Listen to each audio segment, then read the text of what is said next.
मुलगानी शी केली होती, विष्ठा केली होती, ती विष्ठा भरून त्यांच्या झोळीत टाकली. आणि हे नामात आपले विठ्ठलाच्या किंवा देवाच्या नावात एकदम गुंग होते, ती त्यांच्या झोळीत टाकली. त्यांना राग आला नाही.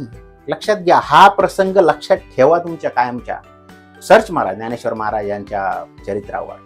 त्यांना राग आला नाही. ती झोळी घेऊन तसंच गाणं गात ते घरी आले. ज्यावेळेस मुक्ताईने पाहिलं त्यावेळेस ती मुक्ताई भानावर आली. अरे म्हणे, काय ज्ञाना, हे काय? ती झोळी उचलली आणि उकिरड्यावर नेऊन टाकली.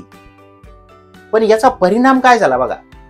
ज्याने विष्ठा त्यांच्या झोळीमध्ये टाकली तो, जसं या माणसाचं झालं ना, सेम तसंच झालं. तो माणूस त्यांचा आयुष्यभर फॉलोअर झाला बघा. आयुष्यभर त्यांच्या मागे राहिला.